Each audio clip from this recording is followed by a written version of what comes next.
Hi guys, welcome back to another session. मैं आभा बनोट लेकर आई हूँ आपके लिए करंट अफेयर्स का एपिसोड नंबर 710। आज की तारीख है 7 जुलाई 2020।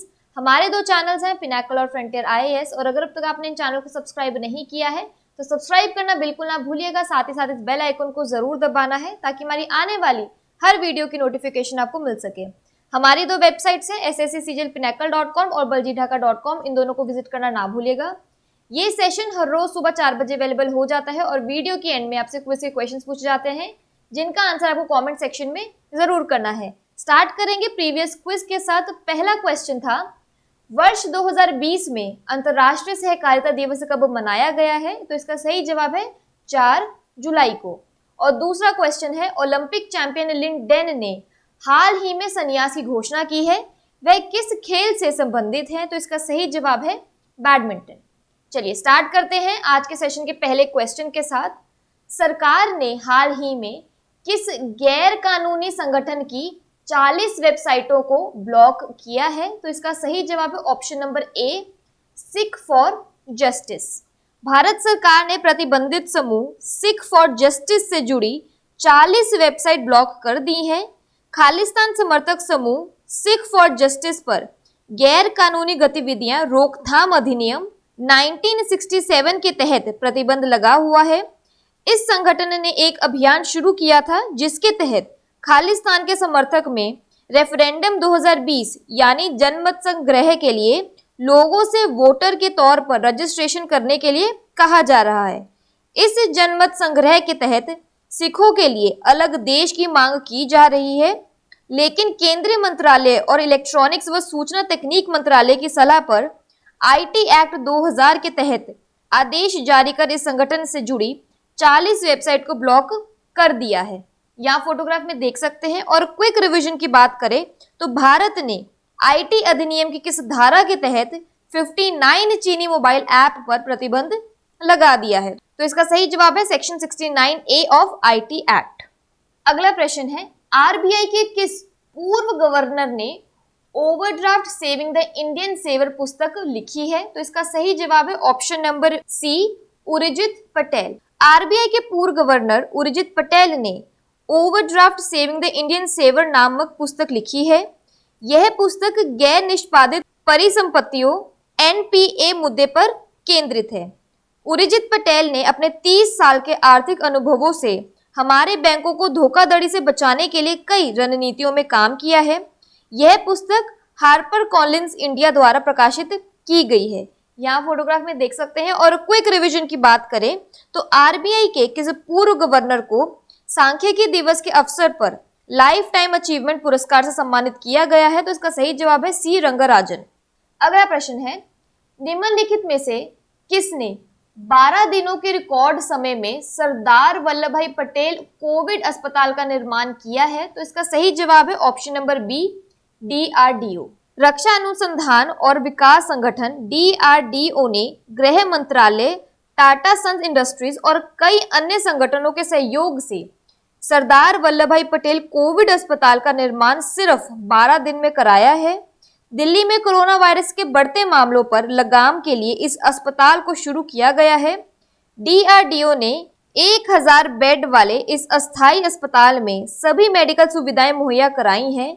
Oxygen, PPE kit, ventilator, corona test सुविधा और दूसरे लैब की सुविधा उपलब्ध है।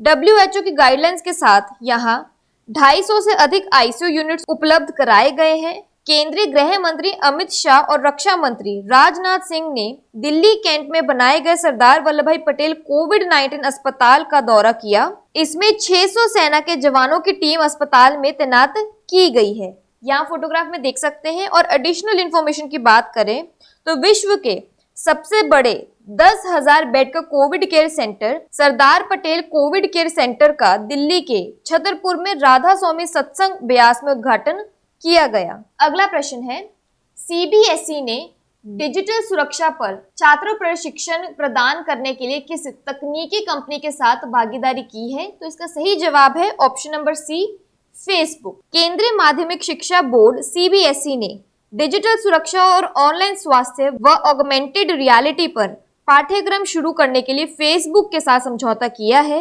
इसके तहत शिक्षकों और छात्रों को मुफ्त में डिजिटल सुरक्षा की ट्रेनिंग दी जाएगी। सीबीएसई के अधिकारियों के मुताबिक इस तरह के पाठ्यक्रम और ट्रेनिंग से छात्रों और शिक्षकों को ऑनलाइन संभावित मुश्किलों से बचाया जा सकता है। ट्रेनिंग वर्चुअल मोड में दी जाएगी। ट्रेनिंग में भाग लेने वालों को पाठ्यक्रम पूरा होने पर दोनों संस्थाओं की ओर से संयुक्त रूप से ई सर्टिफिकेट भी दिया जाएगा। सीबीएसई और फेसबुक का यह ट्रेनिंग प्रोग्राम 3 हफ्तों का होगा, जिसमें 10,000 शिक्षकों व इतने ही छात्रों को इंटरनेट पर आने वाली चुनौतियों के बारे में जानकारी दी जाएगी। यहाँ फोटोग्राफ में देख सकते हैं। और क्विक रिवीजन की बात करें तो किस आईआईटी ने प्रोग्रामिंग और डेटा साइंस में दुनिया का पहला ऑनलाइन बीएससी डिग्री कोर्स शुरू किया है? तो इसका सही जवाब है आईआईटी मद्रास। अगला प्रश्न है, ग्लोबल ई वेस्ट मॉनिटर 2020 के अनुसार दुनिया में तीसरा सबसे बड़ा इलेक्ट्रॉनिक कचरा उत्पादक देश कौन सा है? तो इसका सही जवाब है option number D, Bharat. UN ने वैश्विक ई कचरा मॉनिटर 2020 के अनुसार चीन और अमेरिका के बाद भारत दुनिया में तीसरा सबसे बड़ा इलेक्ट्रॉनिक कचरा उत्पादक देश बन गया है। इन 3 देशों ने मिलकर कुल 53.6 मिलियन टन अमाउंट का 38% योगदान दिया, जो 2019 में दुनिया भर में उत्पन्न हुआ। सोना, प्लैटिनम और अन्य उच्च मूल्य की वसूली योग्य महत्वपूर्ण कच्चे माल, कोबाल्ट, पैलेडियम, बिस्मथ, जिसकी कीमत 57 बिलियन अमेरिकी डॉलर है, जो पिछले साल ई कचरे में डूबा या जलाया गया था। अगला प्रश्न है, भूमिहीन किसानों को 1040 करोड़ रुपए का कृषि ऋण प्रदान करने के लिए किस राज्य ने बलराम योजना शुरू की है? तो इसका सही जवाब है option number A, Odisha. Odisha सरकार ने भूमिहीन किसानों को कृषि लोन देने के लिए एक योजना बलराम की शुरुआत की है। इस योजना के तहत कोरोना वायरस महामारी के कारण कठिनाइयों का सामना कर रहे गरीब 7 लाख भूमिहीन किसानों को 1040 करोड़ रुपए का कर्ज दिया जाएगा। भूमिहीन किसान पहले कृषि लोन लेने के सक्षम नहीं थे, अब उन्हें संयुक्त देयता समूहों के माध्यम से लोन मिलेगा, जो सामाजिक गारंटी के रूप में कार्य करेगा। यह योजना राष्ट्रीय कृषि एवं ग्रामीण विकास बैंक नाबार्ड के सहयोग से तैयार की गई है। गांव के कृषि कार्यकर्ता इस कार्यक्रम को जमीनी स्तर पर लागू करेंगे। यहाँ फोटोग्राफ में देख सकते हैं। और क्विक रिवीजन की बात करें तो किस राज्य ने बंदे उत्कल जननी कविता को राज्य गान का दर्जा दिया है? तो इसका सही जवाब है ओडिशा। बात करें ओडिशा की तो इसके वर्ल्ड हेरिटेज साइट्स में आता है सन टेम्पल कोणार्क, डैम्स और रिवर्स में आता है Hirakud dam Mahanadi, Indravati dam Indravati. National parks में आता है भिटारकनिका नेशनल पार्क और Similipal national park. Famous lakes में आता है चिलिका लेक। ओडिशा की कैपिटल है भुवनेश्वर, गवर्नर है गणेशी लाल और चीफ मिनिस्टर है नवीन पटनायक। अगला प्रश्न है, भारत के 66वें शतरंज ग्रैंड मास्टर कौन बने हैं? तो इसका सही जवाब है ऑप्शन नंबर डी, आकाश गणेशन। आकाश गणेशन देश के 66वें शतरंज ग्रैंड मास्टर बने हैं। आकाश के ग्रैंड मास्टर खिताब की अंतर्राष्ट्रीय शतरंज महासंघ फीडे परिषद की हाल ही में हुई बैठक में पुष्टि की गई। चेन्नई के इस खिलाड़ी की फीडे रेटिंग 2495 है। उनका लक्ष्य अपनी रेटिंग 2600 तक पहुंचाने का है। तमिलनाडु राज्य से शतरंज ग्रैंडमास्टर बनने वाले वह 24वें खिलाड़ी बन गए हैं। इसके अलावा तमिलनाडु के एम प्रणेश और गोवा के अमेया ऑडी अंतर्राष्ट्रीय मास्टर्स बन गए हैं। यहाँ आप उन्हें फोटोग्राफ में देख सकते हैं। और क्विक रिवीजन की बात करें तो 2020-21 के लिए आईसीसी के एलीट पैनल में शामिल होने वाले सबसे कम उम्र के अंपायर कौन बने हैं? तो इसका सही जवाब है नितिन मेनन। अगला प्रश्न है, ऑस्ट्रियाई ग्रा प्री 2020 किसने जीती है? तो इसका सही जवाब है option number C, Valtteri Bottas. 6 बार के विश्व चैंपियन ब्रिटेन के लुइस हैमिल्टन को उनके टीम साथी फिनलैंड के वोल्टेरी बोटास ने पीछे छोड़कर सत्र की पहली फॉर्मूला 1 रेस ऑस्ट्रियन ग्रा प्री में जीत हासिल कर ली। कोरोना के कारण लगभग 4 महीने तक सत्र के बंद रहने के बाद फॉर्मूला 1 की ऑस्ट्रिया ग्रा प्री से शुरुआत हुई है। फेरारी के चार्ल्स लेक्लर्स और मैकलॉरेन के लैंडो नॉरिस ने अपने फॉर्मूला 1 करियर के पहले पोडियम फिनिश का दावा किया। चार्ल्स लेक्लर्स दूसरे और लैंडो नॉरिस तीसरे स्थान पर रहे। बात करें ऑस्ट्रेलिया की तो इसकी कैपिटल है कैनबेरा और करेंसी है ऑस्ट्रेलियन डॉलर। अगला प्रश्न है विश्व एलर्जी सप्ताह 2020 की थीम क्या है? तो इसका सही जवाब है option number B, allergy care does not stop with कोविड-19। विश्व एलर्जी संगठन ने 28 जून से 4 जुलाई 2020 के दौरान विश्व एलर्जी सप्ताह 2020 मनाया है, जिसकी थीम है allergy care does not stop with कोविड-19। यहाँ फोटोग्राफ में देख सकते हैं, इसकी तारीख है 28 जून से 4 जुलाई 2020। पहला विश्व एलर्जी सप्ताह जुलाई 2011 में मनाया गया था। विश्व एलर्जी दिवस के पहले कार्यक्रम को द्विवार्षिक विश्व एलर्जी कांग्रेस के सहयोग से WHO द्वारा आयोजित किया गया था। WHO विश्व एलर्जी संगठन जिसका मुख्यालय है संयुक्त राज्य अमेरिका में, जिसके प्रेसिडेंट हैं मोटोहिरो एबिसावा। अगला प्रश्न है 2020 SDG सस्टेनेबल डेवलपमेंट गोल सूचकांक में भारत का रैंक क्या है? तो इसका सही जवाब है ऑप्शन नंबर बी, 117। भारत 2020 SDG सस्टेनेबल डेवलपमेंट गोल सूचकांक में 149 देशों में से 117वें स्थान पर रहा। सूचकांक में स्वीडन सबसे ऊपर है।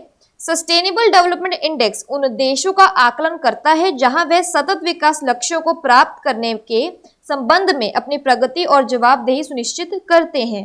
SDG 17 वैश्विक गैर बाध्यकारी लक्ष्य है जिसमें 2015 से 2030 तक लागू किया जाना है। यह सूचकांक सतत विकास समाधान नेटवर्क SDSN द्वारा लॉन्च किया गया था। चलिए बात कर लेते हैं आज के सेशन की एक क्विक समरी की। भारत ने किस अनलॉफुल ऑर्गेनाइजेशन की 40 वेबसाइट्स को ब्लॉक किया है? Sikh for justice. Book overdraft saving the Indian saver किसने लिखी है? उर्जित पटेल ने। सरदार वल्लभ भाई पटेल कोविड हॉस्पिटल किसने बनाया है? DRDO ने। CBSE ने किसके साथ पार्टनरशिप में student training on digital safety start की है? फेसबुक के साथ। Third largest e waste generator global e waste monitor 2020 के हिसाब से कौन है? इंडिया। बलराम स्कीम जिसमें लैंडलेस फार्मर्स के लिए 1040 करोड़ रुपए अरेंज किए गए हैं, किस राज्य में स्टार्ट की गई है? ओडिशा में। 66th chess grand master of India कौन बन गया है? Akash Ganesan. Austrian grand prix 2020 कौन बना है? Valtteri Bottas. World allergy week 2020 की थीम क्या है? Allergy care does not stop with कोविड-19। और भारत की SDG इंडेक्स 2020 में रैंक क्या आई है? 117। बात कर लेते हैं आज के क्विज फॉर द डे की। पहला क्वेश्चन है RBI के किस पूर्व गवर्नर ने overdraft saving the Indian saver पुस्तक लिखी है? और दूसरा क्वेश्चन है भारत के 66वें शतरंज ग्रैंड मास्टर कौन बने हैं? और अगर अभी तक आपने चैनल को सब्सक्राइब नहीं किया है तो सब्सक्राइब करना बिल्कुल ना भूलिएगा। साथ ही साथ इस बेल आइकन को जरूर दबाना है ताकि हमारे आने वाली हर वीडियो की नोटिफिकेशन आपको मिल सके। हमारी दोनों वेबसाइट्स SSC CGL Pinnacle.com और baljeetdhaka.com को विजिट करना बिल्कुल ना भूलिएगा। Thank you so much.